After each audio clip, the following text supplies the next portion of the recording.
श्री गुरुचरित्र हे श्री नरसिंह सरस्वती जे दत्तगुरूंचे दुसरे अवतार समजले जातात त्यांच्या जीवनचरित्रावर लिहिलेला ग्रंथ आहे। हा ग्रंथ लिहिला कोणी व त्या लेखकाचा श्री गुरूंशी कसा संबंध आला याविषयी गुरुचरित्रातील पहिल्या अध्यायात वर्णन केलेले आहे।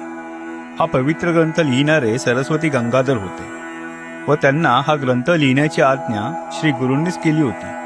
पण ही दिव्य कृपा सरस्वती गंगाधरांनाच कशी लाभली याबद्दलही पहिल्या अध्यायात सांगितले आहे। सरस्वती गंगाधरांच्या परिवारातील मूळ पुरुष सायंदे होते। त्यांचे आडनाव साखरे होते। त्यांचा मुलगा नागनाथ यांच्या पुत्राचे नाव देवराव व त्यांच्या पुत्राचे नाव गंगाधर जे सरस्वती गंगाधर यांचे वडील होते। ही पूर्ण पिढी आपस्तंभ शाखेतील कौंडिन्य गोत्रातील होती। कश्यप गोत्रात जन्मास आलेली चौंडेश्वरी यांची कन्या चंपा ही सरस्वती गंगाधरांची आई। हा पूर्ण परिवार श्री दत्तगुरूंची मोठ्या भक्तिभावाने उपासना करीत असे। त्यामुळे त्यांना श्री नरसिंह सरस्वती स्वामींचा निकट सहवास लाभला होता। त्यांच्या पुण्याईमुळेच सरस्वती गंगाधरांना ही दिव्य कृपा लाभली।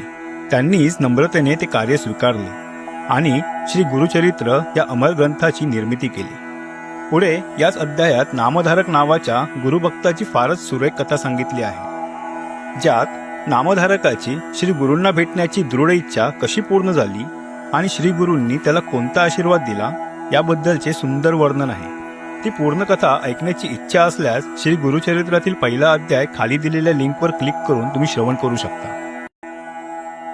श्री गुरुचरित्रातील दुसऱ्या अध्यायात गुरुभक्ती कशी असावी याबाबत विश्लेषण केले आहे। ते सिद्धयोगी नामधारकाला कथेद्वारे स्पष्ट करीत आहेत। सिद्धयोगी हे श्री नरसिंह सरस्वती स्वामींचे शिष्य। ते नामधारकाला गाणगापुरी जाण्याच्या वाटेवर भेटतात। जेव्हा नामधारक सिद्धयोग्यांना आपल्या जीवनातील कष्टदशेबद्दल सांगतो तेव्हा सिद्धयोगी नामधारकाला श्री गुरु कसे आहेत व त्यांची कृपा झाल्यावर भक्ताच्या जीवनात कसा बदल घडतो याबद्दल सांगतात। ते म्हणतात श्री गुरु भक्तवत्सल आहेत।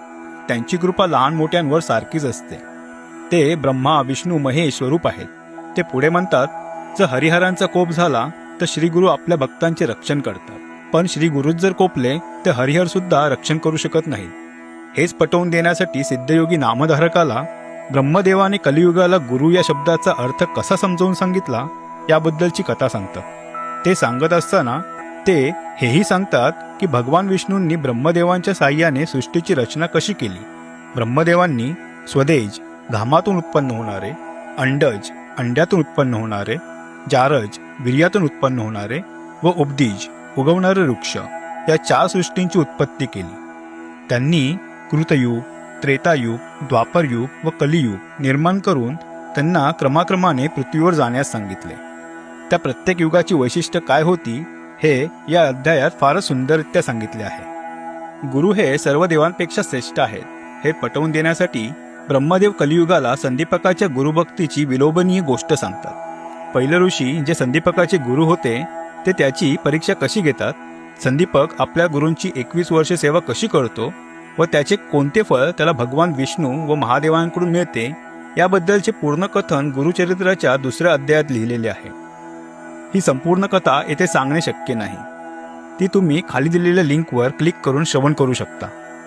अवधूत चिंतन श्री गुरुदेव दत्त।